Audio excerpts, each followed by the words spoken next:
সুপ্রিয় দর্শক, সকল ভাষা শহীদদের প্রতি শ্রদ্ধা জ্ঞাপন করে এবং আন্তর্জাতিক মাতৃভাষা দিবসে সকলকে শুভেচ্ছা জানিয়ে শুরু করছি টিভেন ওয়েলনেসের আজকের এই বিশেষ আয়োজন।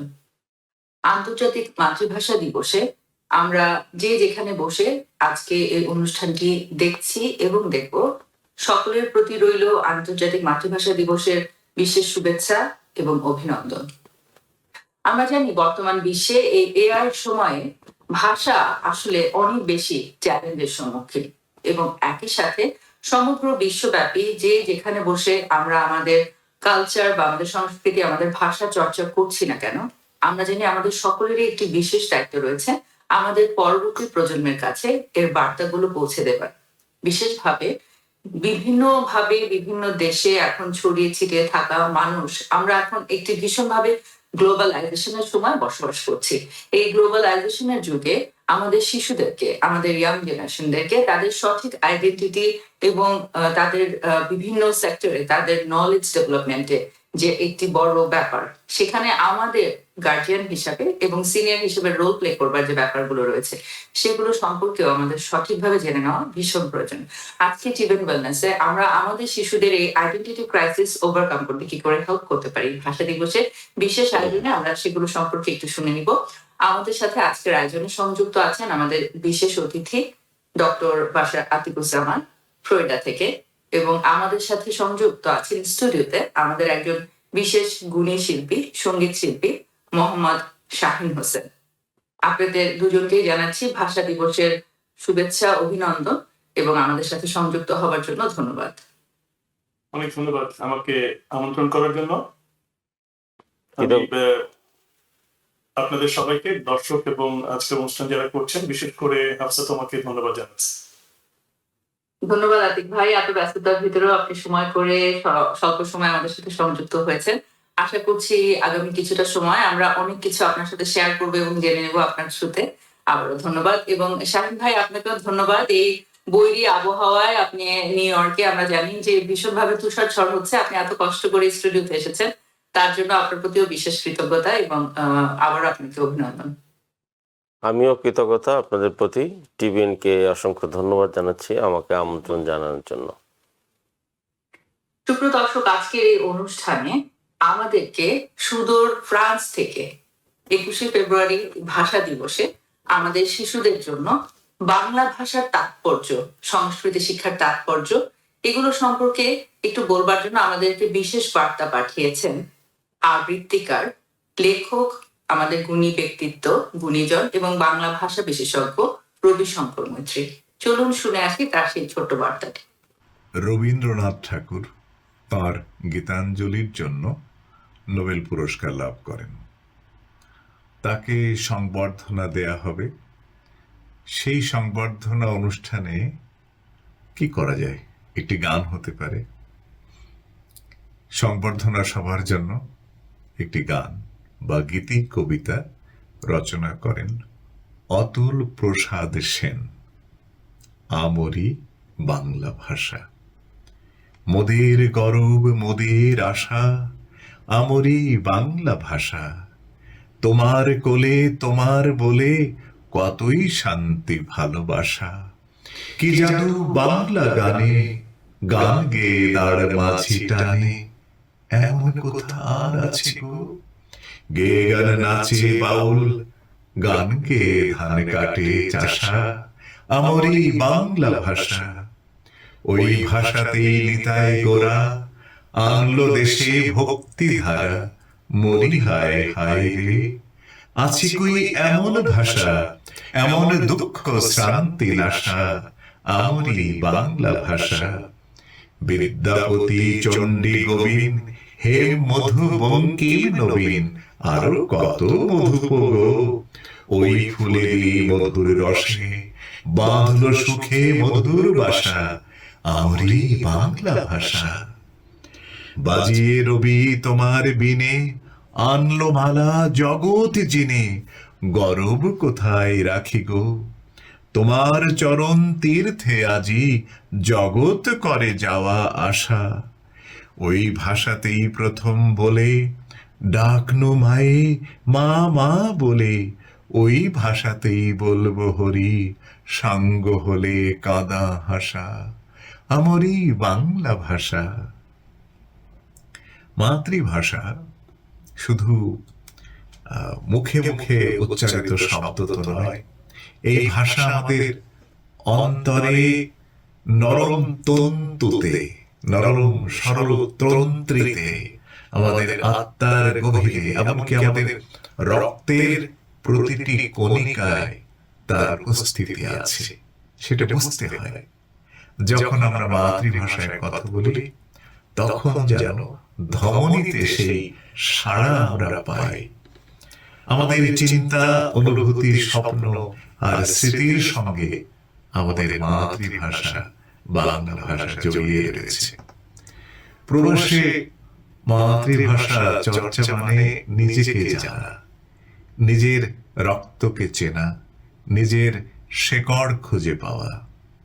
মাতৃভাষায় যে আনন্দ পাওয়া যায় তেমন আনন্দ অন্য দেশের ভাষাতে পাওয়া যায় না। তার কারণ ভাষা তো কেবল মুখ থেকে উচ্চারিত হয় না, ভাষা উচ্চারিত হয় বুকের গভীর থেকে, মস্তিষ্ক থেকে, অন্তর থেকে। তাই আমাদের এই যে মুখাবয়ব, এর যেমন খুব একটা পরিবর্তন আমরা করতে পারি না, তেমনি আমাদের মাতৃভাষাতে কথা বলা না হলেও আমাদের অন্য ভাষার কথার গন্ধের মধ্যেও কিন্তু মাতৃভাষা একটু একটু লুকিয়ে থাকে। আসুন আমরা মাতৃভাষা চর্চা করি এবং আমাদের ভাষা নিয়ে গর্ব করি। আমাদের ভাষা প্রাচীন ভাষা।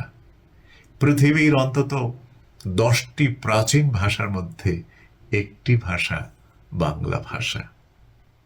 এই ভাষাতে আমরা যদি কথা বলতে নাও পারি, যেন এই ভাষার কবিতাগুলো বলতে পারি, যেন এই ভাষায় আমরা গান গাইতে পারি এবং অন্য ভাষাভাষী মানুষের কাছে আমাদের এই ভাষার গান, কবিতা যেন গর্বের সঙ্গে তুলে ধরতে পারি।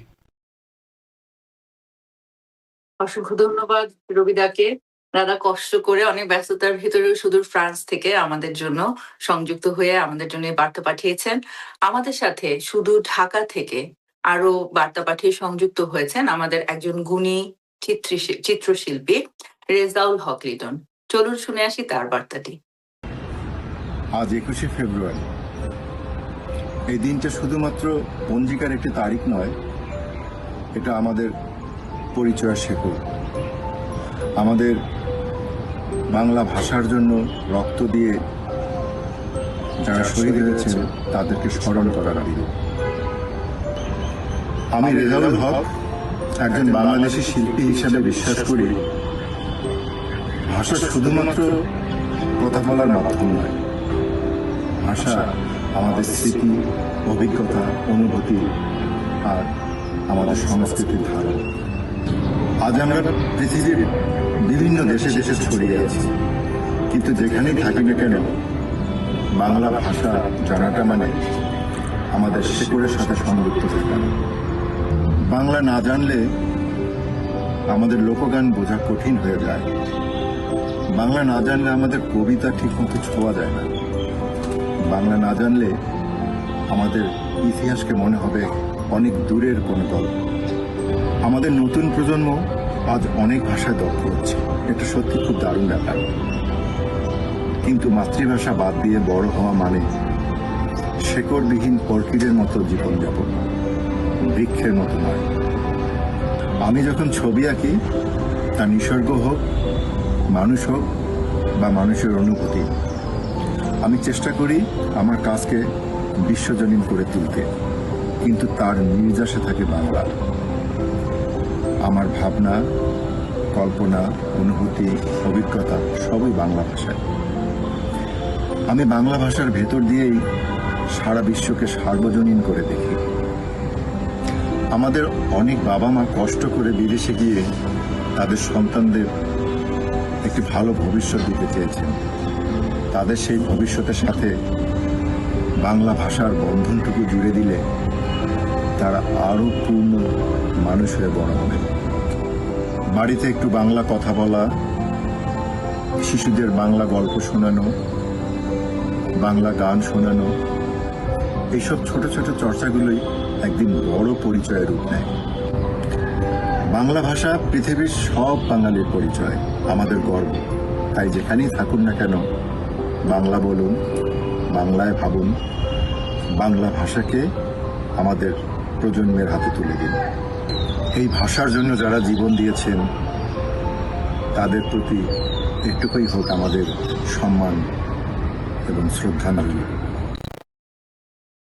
অসংখ্য ধন্যবাদ শিল্পী রেজাউল হক লিটন। লিটন ভাই, আপনাকে, আপনি আমাদের সাথে এত সুন্দর বার্তা নিয়ে সংযুক্ত হয়েছেন, আবারও কৃতজ্ঞতা।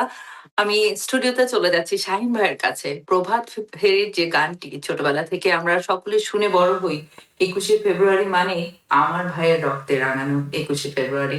শাহিন ভাই, আমাদেরকে যদি আপনি একটু প্রথম অংশটা একটু আমাদের সাথে উপস্থাপন করেন।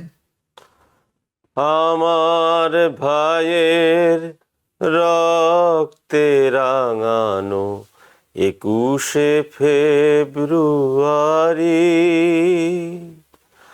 আমি কি ভুলিতে পারি? ছেলেহারা শত মায়ের অশ্রু গড়ায় ফেব্রুয়ারি, আমি কি ভুলিতে পারি? আ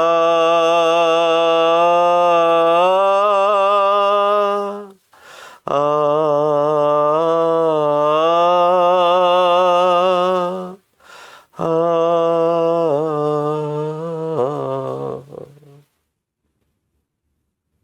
অসংখ্য ধন্যবাদ শাহিন ভাই। শাহিন ভাই, 21শে ফেব্রুয়ারিতে আপনারা উদীচী থেকে, আমি জানি আপনি উদীচীর সাথে ছিলেন এবং বাংলাদেশের বিভিন্ন শিল্প সংগঠন থেকে দীর্ঘদিন যাবত আপনি কাজ করেছেন, কাজ করে এসেছেন। এখনো হয়তোবা দূর থেকে বিভিন্নভাবে আপনি সংযুক্ত থেকে কাজ করবার চেষ্টা করছেন। আপনি যদি আমাদের দর্শকদের উদ্দেশ্যে ছোট্ট কোনো বার্তা দিতে চান। আসলে বাংলা হচ্ছে আমাদের নিজস্ব ভাষা। এই ভাষাটা আমাদের চর্চাটা আমাদের ছোটবেলা থেকে, তো এটাকে আমরা বাঁচিয়ে রাখতে আমাদের মনের একটা ইচ্ছাই যথেষ্ট, অন্য কিছুর প্রয়োজন নয়। তো আমি চাইবো দেশে এবং দেশের বাইরে যারা অন্যান্য দেশে আছেন সবাই আমাদের, যেহেতু আমাদের মাতৃভাষা, সেই ভাষাটিকে আপনারা মনে প্রাণে যদি নিজের থেকে যদি চেষ্টা করেন তাহলে এই ভাষা রক্ষা এবং এই বাংলা ভাষাকে টিকিয়ে রাখা যাবে অনন্তকাল পর্যন্ত। অসংখ্য ধন্যবাদ। আমাকে চলে যাচ্ছি আতিক ভাইয়ের কাছে। আতিক ভাই, আমি জানি যে আপনি অনেক বাংলা ভাষার সাথেও আপনার গভীর ভালোবাসার একটি সম্পর্ক। আপনি অনেক ব্যস্ততার ভিতরেও আমি দেখি যে আপনি কিন্তু সময় করে করে বাংলায় অনেক আর্টিকেল লিখেন, বিভিন্ন জিনিসকে আপনি তুলে ধরবার চেষ্টা করেন এবং আপনি নানা সময় আমি দেখি যে আপনি কবিতাও লিখেন। আমাদেরকে যদি আজকে সেখান থেকে কোনো একটি আবৃত্তি আমরা শুনতে চাইবো, আপনার আর্টিকেল থেকেও শুনতে চাইবো। তবে সবার প্রথমে জানতে চাইবো যদি আমাদের ভাষা দিবস নিয়ে কোনো স্মৃতিচারণ আপনি করতে চান। বাংলা, আমি বাংলায় কথা বলি। আমার জীবন বাংলাকে ঘিরে। আমার মাতৃভাষা বাংলা, যে ভাষা আমার মা কথা বলেছেন সেটা বাংলা। বাংলা হলো আমার পরিচয় এবং সেটা আমি মনে প্রাণে বিশ্বাস করি। আমার জীবনের অর্ধেকেরও বেশি সময় আমার কেটেছে বাংলাদেশের বাইরে এখন, কিন্তু আমি বাংলাকে ভুলে যাই না। তাই সুযোগ পেলে বাংলা লিখি এবং লিখতে ভালোবাসি। সেটা ভালো হোক আর না হোক, বাংলায় লিখি, বাংলায় বলি এবং আমার সন্তানদেরকেও বাংলা শিখিয়েছি। তারা বাংলায় কথা বলে, তারা বাংলায় গান গায়। তো আমি একজন চিকিৎসক হিসেবে আমি বলবো যে 21শে ফেব্রুয়ারি এবং মহান 21শে ফেব্রুয়ারি নিয়ে যে সমস্ত স্মৃতিগুলো আছে তার মধ্যে মানে অনেক স্মৃতি আছে, কিন্তু সবচেয়ে বড় স্মৃতি যেটা, তার একজন প্রকৃত ভাষা সৈনিক যার সাথে আমি খুব অন্তরঙ্গভাবে মিশেছি, তিনি একজন চিকিৎসক, ওনার নাম আব্দুল হাফিজ, এবং উনি ঢাকা মেডিকেল কলেজের ছাত্র ছিলেন 1952 সালে।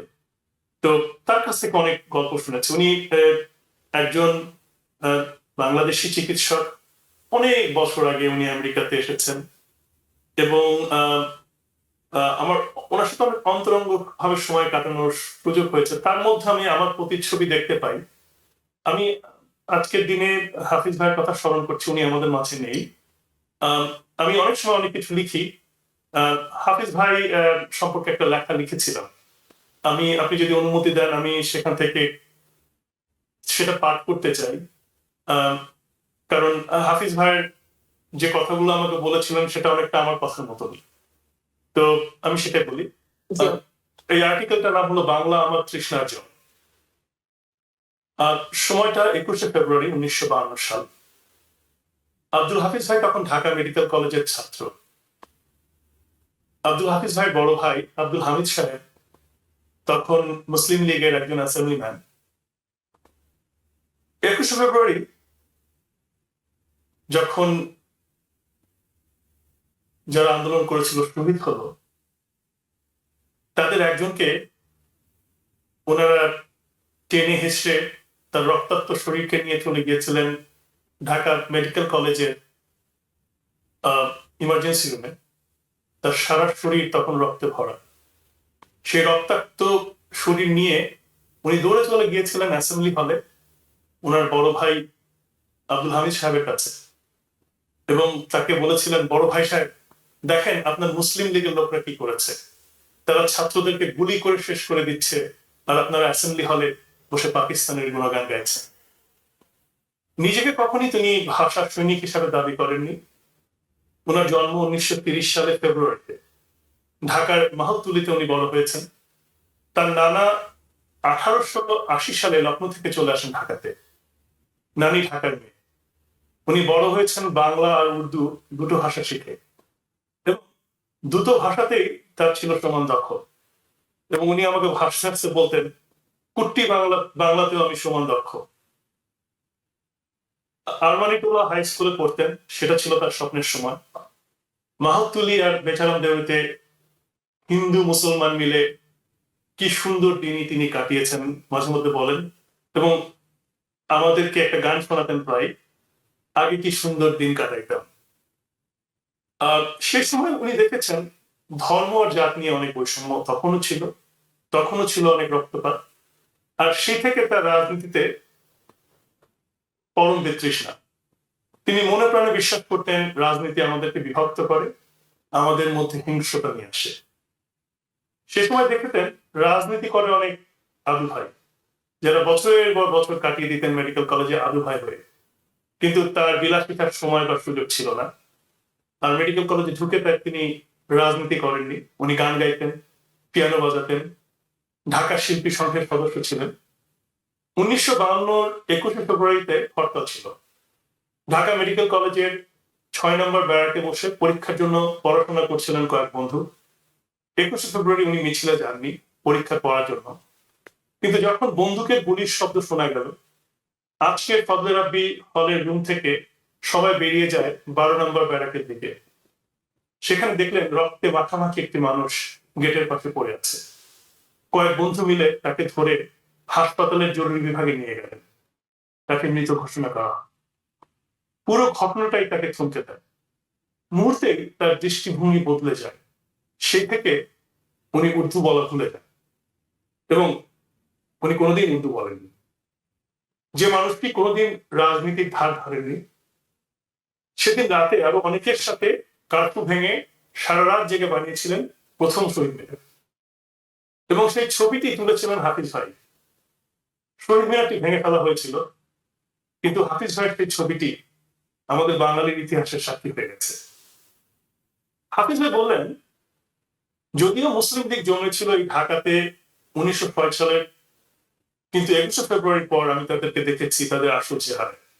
ওদের কোনোদিন সমর্থন করি। উনি আমেরিকায় চলে আসেন 1954 সালে, 1957 সালে, এবং এদেশেও উনি কোনো সময় রাজনীতি করেননি, রাজনৈতিক দলে বিশ্বাস করেন না। যাকে ভালো লাগে, যার দ্বারা মানুষের ভালো হবে, তাকে তিনি সমর্থন করতেন। উনি আমাদের এই ফ্লোরিডাতে প্রায় 1 যুগেরও বেশি সময় ছিলেন এবং অবসর নিয়েছিলেন মিশিগান থেকে। ফ্লোরিডার চমৎকার পরিবেশে থাকতেন, চারদিকে বাংলাদেশের মতন সবুজ, প্রচুর গাছপালা, ফলমূল লাগিয়েছিলেন বাসার চারদিকে।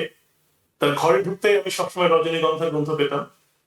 উনি বাংলা গান শুনতেন, বাংলা বই পড়তেন, আকাশের দিকে তাকিয়ে সাদা মেঘের ধারা দেখতেন। হাফিজ ভাই আমাকে হাসতে হাসতে বলতেন, জীবনের শেষ কটা দিন আমি এখানেই কাটাবো, আমি তো সোনার বাংলাতেই আছি, আশেপাশের সবকিছু আমাকে কেবল প্রাণের বাংলাকেই স্মরণ করিয়ে দেয়। এই ফেব্রুয়ারিতেই তার জন্ম, ফেব্রুয়ারি তাকে করেছে বাঙালি এবং ফেব্রুয়ারি তার চেতনা। এবং এই ফেব্রুয়ারিতেই উনি তার জীবন সঙ্গীকে হারিয়েছিলেন, আরেকজন ডাক্তার রওনক ভাবি। এই একলা জীবন, আমি দেখেছি তার একলা জীবন পূর্ণতায় ভরা ছিল এবং সে ভরাটা ছিল বাঙালিত্ব নিয়ে, বাংলা গান, বাংলা কবিতা। প্রায় 1 যুগ আগে আমি একবার মঞ্চে তাকে দেখেছিলাম 21-এর স্মৃতিচারণ করার জন্য। তিনি মঞ্চে দরাজ গলায় গান গেয়েছিলেন, চোখ দিয়ে তার জল পড়ছিল। তিনি বলেছিলেন, বাংলা আমার তৃষ্ণার জল, তৃপ্ত শেষ চুমুক, আমি একবার দেখি, বারবার দেখি, দেখি বাংলা। হাফিজাকে স্মরণ করছি আজকে। ভীষণ আসলে একটি ভীষণ আবেগতাড়িত লেখা। আতিক ভাই, ধন্যবাদ আমাদের সাথে শেয়ার করবার জন্য। আপনি বলছিলেন যে প্রথম শহীদ মিনারটি যেভাবে করে হলো এবং পরবর্তীতে সেটাকে আবার গুড়িয়ে দেয়া হলো। আমার মনে হয় যে সে যে 52 সালে যে একটি চ্যালেঞ্জ বাংলা ভাষা সংস্কৃতিকে নিয়ে বাঙালির সামনে এগিয়ে যাবার জন্য, বাংলায় বেঁচে থাকবার জন্য, আজকে প্রায় সেই সময় থেকে আমরা বহু বছর পার হয়ে এসেছি। আমার মনে হয় আর কিছু বছর পরে প্রায় 100 বছর হবে।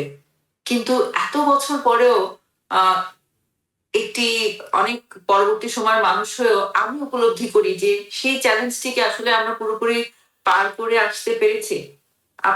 আপনি কি বলবেন আতিক ভাই? আসলে আমার মনে হয় এখানে আমাদের চরম ব্যর্থতা আছে।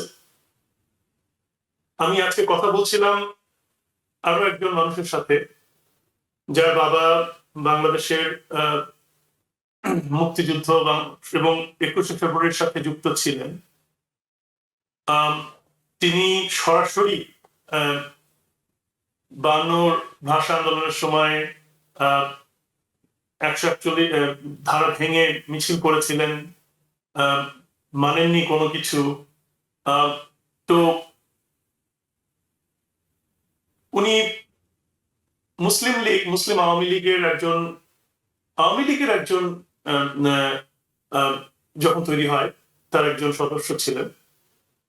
একই সময় আবার উনি পরবর্তীতে যখন বিএনপি বাংলাদেশ জাতীয়তাবাদী দল যখন হয়, তখন উনি তার একজন, যে কজন মিলে এই দলটি করেন তার একজন ছিলেন। তো আমরা কিন্তু ওনাকে মনে রাখিনি। আমাদের সবচেয়ে বড় যে জিনিসটা, আমরা ইতিহাসের, আমাদের যে ঐতিহ্য, আমাদের যে গর্বের ইতিহাস, আমরা কোনো কিছুই মনে রাখতে চাই না, আমরা গুলিয়ে দিতে চাই। আমরা ইতিহাসকে মানতে চাই না, কিন্তু ইতিহাস তো আমাদের পরিচয়।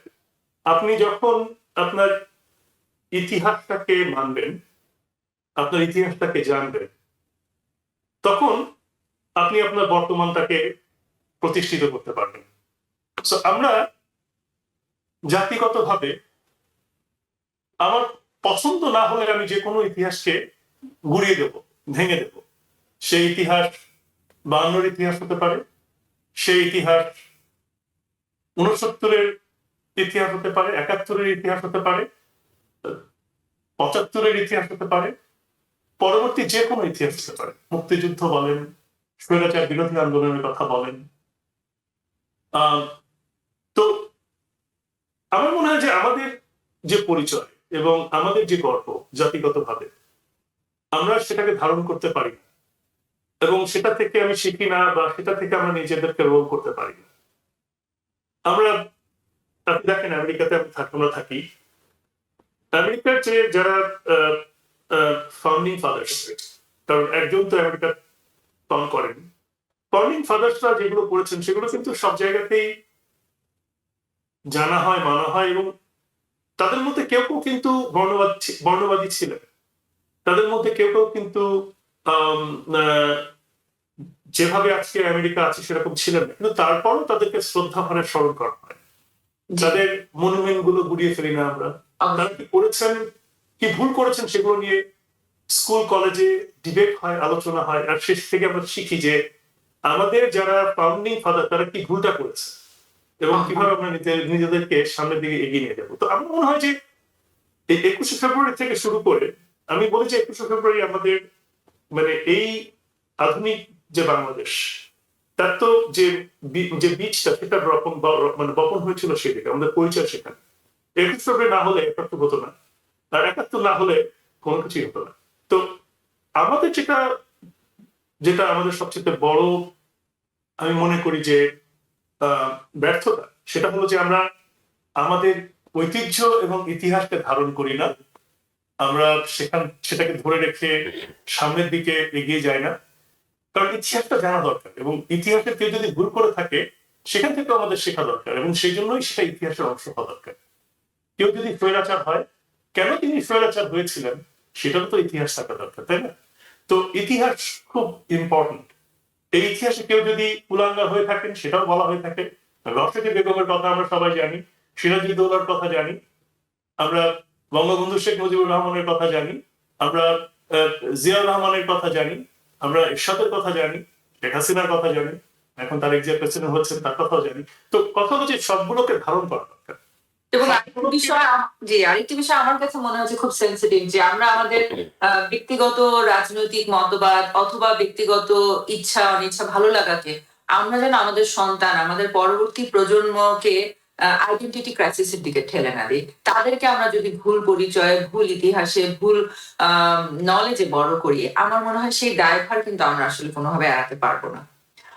তো ধন্যবাদ আতিক ভাই। আমরা আবারও ফেরত আসবো আপনার কাছে। সুপ্রিয় দর্শক, এই মুহূর্তে চলে যাচ্ছি একটি ছোট্ট বিরতিতে। বিরতির পরও আবার আসবো আপনাদের সাথে। আমাদের গুণী শিল্পী আছেন স্টুডিওতে, তার সাথে আমরা আরো গান শুনবো, আতিক ভাইয়ের সাথে কথা হবে। আমাদের সাথে থাকুন। সুপ্রিয় দর্শক, বিরতির পর আবার ফেরত আসছি আপনাদের সাথে টিভেন ওয়েলনেসের আজকের বিশেষ আলোচনা আন্তর্জাতিক মাতৃভাষা দিবস এবং আমাদের বাচ্চাদের আইডেন্টিটি ক্রাইসিস থেকে রক্ষা করবার জন্য আসলে গার্জিয়ান হিসাবে, সিনিয়র হিসেবে আমাদের কি দায়িত্ব রয়েছে। আন্তর্জাতিক মাতৃভাষা দিবসে প্রতি বছরই ইউনেস্কোর কিছু স্লোগান থাকে। এই বছর ইউনেস্কোর স্লোগান হচ্ছে youth voices on multilingual education on digital platform. Digital প্ল্যাটফর্মে আমরা জানি যে এই সময়ে সব থেকে বেশি ব্যবহৃত প্ল্যাটফর্ম হচ্ছে ডিজিটাল প্ল্যাটফর্ম। যে কোনো পারপাস, এডুকেশন, ট্রেনিং, জব এবং বিভিন্ন ধরনের প্র্যাকটিসের জন্য আসলে সব থেকে বেশি ব্যবহৃত হচ্ছে ডিজিটাল প্ল্যাটফর্ম। এই ডিজিটাল প্ল্যাটফর্মে সব ল্যাঙ্গুয়েজকে, প্রত্যেকটা মানুষের মাদার টাংকে এনকারেজ করছে ইউনেস্কো ব্যবহার বাড়ানোর জন্য। কারণ দেখা গিয়েছে যে মাতৃভাষাতে একজন মানুষ যেভাবে করে শিখতে পারে, নিজেকে জানতে পারে, প্রকাশ করতে পারে, আর কোনো ভাষাতেই সেটা কিন্তু সে পারে না। সেখান থেকে ইউনেস্কো আরো কিছু মেসেজ দিয়েছে। আমি সেখান থেকে ইউনেস্কোকে কোট করে আমি একটু করে পড়ছি আপনাদের সাথে শেয়ার করতে। For International Mother Language Day 2026, UNESCO places youth at the heart of this global conversation under the theme Youth Voices on Multilingual Education on Digital Platform. Young people are not only the guardian of linguistic diversity, they are its vibrant catalysts, empowering them to access education, information, and digital spaces in their native languages, unlocks a brighter future for all, built on the foundations of inclusion, equity, and sustainable development. On 2026 edition shines a spotlight on multilingualism's growing digital landscape where opportunities abound, although online content and AI systems still favor a few dominant languages. UNESCO is driving progress through global policies, partnerships, and initiatives that empower indigenous and underrepresented languages, paving the way for a more inclusive digital future. আমরা জানি এই AI যুগে সব থেকে বড় বিপর্যস্ত হচ্ছে ভাষা। ভাষা আসলে এখন কিন্তু যে চ্যালেঞ্জের ভিতরে পড়েছে, সেখানে প্রত্যেকে আমরা যদি আমাদের জায়গা থেকে দায়িত্ব পালন না করি, আমাদের বাচ্চাদেরকে তাদের ভাষা, তাদের কালচার জানতে, তাদের আইডেন্টিটি জানতে আমরা সাহায্য না করি, আমরা কিন্তু আসলে অনেক বড় বিপর্যয়ের ভিতরে পড়ে যাবো। চলে যাচ্ছে আমাদের স্টুডিওতে। আমাদের সাথে আছেন গুণী শিল্পী মোহাম্মদ শাহিন হোসেন। শাহিন ভাই, আপনি যদি আমাদেরকে আবারও কোনো একটি গানের এক সবক আমাদেরকে একটু শোনান। যে গানটি এখন শোনাবো, এই গানটির গীতিকার হলেন শামসুদ্দিন আহমেদ। তার বাড়ি হলো বাগেরহাট জেলায়, এবং এই গানটি প্রথম গেয়েছিলেন আমাদের প্রিয়জন রথীন্দ্রনাথ রায়। রাষ্ট্রভাষা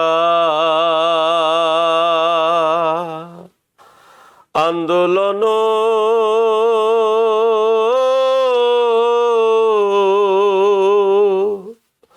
করিলি রে বাঙালি,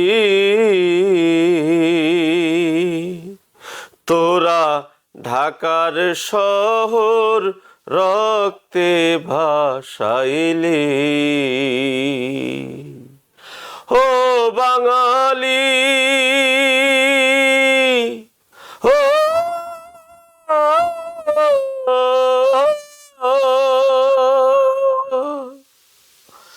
বাপ কান্দে মায়ো কান্দে কান্দে জোড়ে রে ভাই, পাড়া পড়শি কেন্দে বলে হায় হায়, পাড়া পড়শি কেন্দে বলে আমার খেলার সাথী নাই রে বাঙালি, তোরা ঢাকার শহর রক্তে ভাসাইলি। ধন্যবাদ আপনাকে শাহিন ভাই। আসলে আপনার গান সবসময় আমার কাছে ভীষণ আমাকে আবেগতাড়িত করে। তো আবারও আপনার সাথে গানে ফেরত আসবো, আবার চলে যাচ্ছে আতিক ভাইয়ের কাছে। আতিক ভাই, আপনার কোনো একটি লেখা থেকে যদি আমাদেরকে একটি আবৃত্তি যদি শোনাতেন। উম,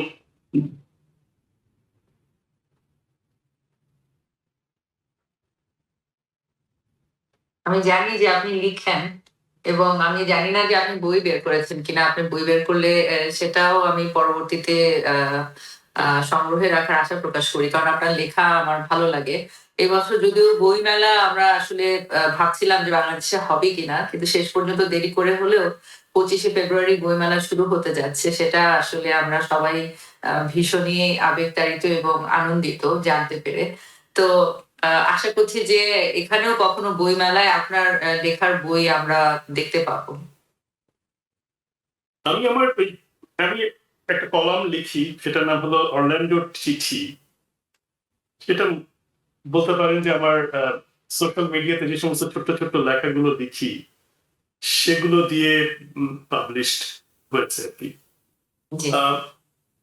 কবিতা তো আমি লিখি, আমি কবিতা, অথবা আপনি যা পাঠ করতে চান, আপনি যদি লেখা থেকেও পাঠ করতে চান সেটাও আমরা শুনতে পারি। হ্যাঁ, আমি বরঞ্চ একটা লেখা থেকে একটু পাঠ করি। জি, অবশ্যই। ছোট্ট লেখার নাম হলো আধার রাতের তারা। দিন ছোট হয়ে যাচ্ছে আজকাল, আধার থাকতে থাকতে বেরোই ঘর থেকে। যখন ঘরে ফিরি তখনও আধার হয়ে যায়, তাই তাড়াতাড়ি ঘরে ফেরার একটা তাড়া থাকে আজকাল। তাতে করে কোনো রকমে যদি একটু দিনের আলোর ছোঁয়া পাই। আজও দিনটা সেভাবেই যাচ্ছিল। এর মাঝে বাদ সাধলেন আমার চিকিৎসক বন্ধু এমানুয়েল। তার একজন মুমূর্ষ রোগী হাসপাতালে আছে, তিনি সে রোগীটাকে দেখার জন্য অনুরোধ করেছেন। আমাদের হাসপাতালে একটা এথিক্স কমিটি আছে, সেটার সদস্য হিসেবে আমাকে যেতে হবে সেই রোগীটাকে দেখতে। আমার অফিস থেকে বেরিয়ে হাসপাতালের যাওয়ার রাস্তা বড় সংক্ষিপ্ত। সুন্দর খেজুর গাছের সারি, আবার তার মাঝে কাশবন। এই কাঠগুলো সাদা লালচে রঙের। শেষ বিকেলের রোদে তাদের অদ্ভুত সুন্দর লাগছিল। আগে কাঠ ফুল দেখেছি, কিন্তু এত সুন্দর লাগেনি। গাড়ি থেকে নেমে সিঁড়ি ভেঙে 3 তলায় পৌঁছালাম। হাসপাতালের এই ওয়ার্ডের সবগুলো রুম থেকে খেজুর গাছের শাড়িগুলো আর কাশবন চোখে পড়ে। সব মুমূর্ষ রোগীরা যারা এই ওয়ার্ডে থাকে তারা সেই দৃশ্যটা দেখতে পারে না। এখানকার প্রায় সব রোগী অচেতন, দেখার অবস্থা তারা কেউ নেই।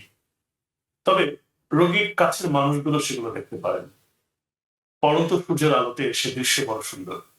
হাসপাতালের এই জমে মানুষের কান্নাকাটির ভেতরেও সে দৃশ্য মনে খানিকটা স্বস্তি এনে দেয়। যে রোগীটা দেখছি তার নাম অজিত। উনি পেশায় একজন প্রকৌশলী, মাত্র 30 বছর বয়স। ভারতের কেরালা থেকে অরল্যান্ডোতে এসেছেন 5 বছর আগে। এখানে বড় একটা প্রতিষ্ঠানে কাজ নিয়ে এসেছেন। মাস তিনেক আগে কেরালাতে গিয়ে তার দীর্ঘদিনের প্রেমিকা অনুকে বিয়ে করে নিয়ে এসেছেন অজিত। দুদিন ধরে সারাদিন তারা মহা উৎসাহে প্রস্তুতি নিয়েছেন কালাবাসী দ্বীপে যাবার, সেখান থেকে হানিমুন। হঠাৎ করে অজিতের প্রচন্ড মাথা ব্যথা, জুতো ব্যথার বড়ি খেয়ে ঘুমিয়ে পড়েছিল। ভোর সকালে অজিত আর ঘুম থেকে ওঠে না। ওরা সাথে সাথে অজিতকে হাসপাতাল নিয়ে এলো, কিন্তু ততক্ষণ অনেক দেরি হয়ে গিয়েছে অজিতের। মাথায় রক্তক্ষরণ হয়ে তার নিজের শ্বাস প্রশ্বাস নেওয়ার ক্ষমতা নেই।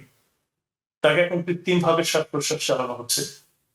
তার কেন্দ্রীয় স্নায়ুতন্ত্র কাজ করছে না, টিকে আছে কেবল যন্ত্রের উপর। তার শরীর থেকে যন্ত্র সরিয়ে নিলেই সব শেষ। অনু কাঁদছে, কেঁদে কেঁদে তার চোখের জল শুকিয়ে গিয়েছে। অজিতের সবচাইতে কাছের মানুষ এখন অনু। অনু সিদ্ধান্ত নিয়েছে অজিতের দেহ এবং তার অঙ্গ প্রত্যঙ্গ গুলো কিছু মুমূর্ষ মানুষের জীবনের জন্য দান করে দেবে। অজিত যাতে বেঁচে থাকে অনেকগুলো মানুষের মাঝে। অনুর মুখের দিকে তাকানোর সাহস আমার নেই। আমার গলা ভারী হয়ে আসছে। এথিক্স কমিটির কাগজ করে কোনোভাবে নিচে নেমে এলাম। এতক্ষণে সন্ধ্যা নেমেছে। আজ জ্যোৎস্না রাত। কাশবন আর খেজুর বিশির মাঠে আলোর বন্যা বইতে শুরু করেছে। আজ বোধ হয় 4টা না উঠলেই ভালো হতো। আধার রাতে তারাগুলো জলজল করে, তারা জলজল করে বড় বেশি। সেসব তারার মাঝে অনুরা অজিতের খুঁজে ফেলে। অসংখ্য ধন্যবাদ আলিফ ভাই। ভীষণ আসলে আপনার লেখাগুলো সবসময় খুবই আবেগতাড়িত আমি দেখেছি। তো আপনি এত ব্যস্ততার ভিতরেও সময় করে আমাদের সাথে সংযুক্ত হয়েছেন এবং অনেক কিছু আমরা জানলাম, অনেক কিছু আমরা আজকে উপভোগ করলাম এবং বিশেষভাবে ভাষা দিবসে ভাষার সাথে খুব কাছে থেকে জড়িত একজন মানুষ সম্পর্কে আপনি বললেন, তার জন্য বিশেষ কৃতজ্ঞতা আপনার প্রতি। আজকের অনুষ্ঠানে আমরা চলে এসেছি শেষ প্রান্তে। সুপ্রিয় দর্শক, আজকের এই সময় স্বল্প পরিসরে আমরা চেষ্টা করেছি আমাদের গুণী ব্যক্তিদের কাছ থেকে আমাদের ভাষা দিবস সম্পর্কে জেনে নিতে। আন্তর্জাতিক মাতৃভাষা দিবসে আমাদের কি দায়িত্ব, কেন এই মাতৃভাষা দিবস পালন করা প্রয়োজন এবং কি করে আমরা আমাদের শিশুদেরকে, আমাদের পরবর্তী প্রজন্মকে তাদের আইডেন্টিটি ক্রাইসিস থেকে রক্ষা করতে পারি, তাদেরকে নিজের আইডেন্টিটি জানতে এবং গর্বের সাথে ধারণ করতে সাহায্য করতে পারি। একজন গার্জিয়ান হিসাবে, একজন সিনিয়র হিসাবে, একজন কমিউনিটি এবং সোসাইটির ব্যক্তি হিসাবে, সেগুলো যেন আমরা ভুলে না যাই। তো আতিক ভাই, আপনার প্রতি রইল ধন্যবাদ এবং কৃতজ্ঞতা টিভিএনের পক্ষ থেকে। তো আমরা শেষ করব শাহিন ভাইয়ের গান দিয়ে। তার আগে আপনি যদি কিছু বলতে চান। আমি অনেক ধন্যবাদ জানাই টিভিএনকে। সবসময় আমাকে ডাকে, আমি আসতে পারি না, কিন্তু আসতে ভালো লাগে। একটা কথাই বলবো যে আমাদের বাংলা আমাদের পরিচয়, আমি বাঙালি। আমাদের বাংলাটা যেন পরিবার থেকে শুরু হয়। ঘরে নিয়মিত বাংলা বলা, শিশুদের সাথে বাংলা গল্প করা, ছড়া শেখানো, বাংলা বই পড়ানো। আমার মনে হয় যে কোনো কমিউনিটিতে একটা উইকেন্ড বাংলা স্কুল থাকাটা ভালো। আমাদের কমিউনিটিতে আছে। সাংস্কৃতিক অনুষ্ঠান এবং উৎসবে বাচ্চাদেরকে বাংলা গান, নাটক বা আবৃত্তিতে অংশগ্রহণ করাটা নিশ্চিত করা দরকার। এবং ডিজিটাল প্ল্যাটফর্মে বাংলা ব্যবহার করা, বিশেষ করে ইউটিউব কিংবা পডকাস্ট কিংবা অনলাইনের মাধ্যমে বাংলা শেখানো এবং বাংলাদেশি ইতিহাস এবং ঐতিহ্যের সাথে পরিচয় করে দেওয়া, এটা একটা খুব ইম্পর্টেন্ট জিনিস। শিশুদের বাংলাদেশে ভ্রমণ করতে নিয়ে যাওয়া এবং সে সম্পর্কে বাস্তব অভিজ্ঞতা অর্জন করানো আমি আমার দুটো সন্তানের মাধ্যমে দেখেছি। একটা জিনিস হলো যে নেতৃত্ব সংগঠিত করা, আমাদের স্থানীয় বাংলাদেশি সংগঠনগুলোকে আরো সংগঠিত এবং দীর্ঘমেয়াদী পরিকল্পনা গ্রহণ করা উচিত। আর হলো আমাদের গর্ব এবং ইতিবাচক পরিচয় তৈরি করা, যে আমাদের শিশুদেরকে বোঝাতে হবে যে বাংলা ভাষা বিশ্বের অন্যতম সমৃদ্ধ ভাষা এবং আমাদের সাহিত্য, সঙ্গীত, ইতিহাস এগুলো নিয়ে অনেক গর্ব করা আছে। বাংলা শুধুমাত্র যোগাযোগের মাধ্যম না, আসলে এটা আমাদের আত্মপরিচয়। সো প্রবাসে আমরা যারা বসবাস করছি, আমরা যেন আমাদের শিকড়ের সাথে সম্পৃক্ত থাকি, সেই দায়িত্ব আমাদের সবার। অনেক ধন্যবাদ। অসংখ্য ধন্যবাদ আবার আপনাকে। সুপ্রিয় দর্শক, আমরা জানি যে বাংলা ভাষাই আমাদের প্রাণের ভাষা। তাই বলতে চাই, আমি বাংলায় ভালোবাসি, আমি বাংলাকে ভালোবাসি, আমি তারই হাত ধরে সারা পৃথিবীর মানুষের কাছে আসি। আমি যা কিছু মহান বরণ করেছি বিনম্র শ্রদ্ধায়, মেশে 13 নদীর জল, সাগরের জল, পদ্মায় গঙ্গায়। আমাদের সাথে স্টুডিওতে আছেন শাহিন ভাই। শাহিন ভাই, আপনার গান শুনতে শুনতে আজকে আমরা বিদায় নিব। আপনি যদি আমাদেরকে দাম দিয়ে কিনেছি বাংলা গানটা একটু শোনাতেন। আমি দাম দিয়ে কিনেছি বাংলা, কারো দানে পাওয়া নয়। আমি দাম দিয়ে কিনেছি বাংলা, দাম দিছি প্রাণ লক্ষ কোটি, জানায় আছে জগৎময়। আমি দাম দিয়ে কিনেছি বাংলা, কারো দানে পাওয়া নয়। আমি দাম দিয়ে কিনেছি বাংলা। সেইবারে জানিল বিশ্ব আমরা কত ধনী রে, দান করিতে লক্ষ জীবন তুচ্ছ বলে জানি রে। 1857 সনে দাম দিচ্ছি ফের জানে মালে, পিছন ফিরে চাইলে পরে 100 বছর কথা কয়। আমি দাম দিয়ে কিনেছি বাংলা, কারো দানে পাওয়া নয়। আমি দাম দিয়ে কিনেছি বাংলা। 52তে মুখের ভাষা কিনছি বুকের খুনে রে, বরকতেরা রক্ত দিছে বিশ্ব অবাক শোনে রে। দিছি রক্ত জন্মাবধি সাগর সাগর নদী নদী, রক্তে বাংলা লাল কইরাছি, এ কথা তো মিথ্যা নয়। আমি দাম দিয়ে কিনেছি বাংলা, কারো দানে পাওয়া নয়। আমি দাম দিয়ে কিনেছি বাংলা।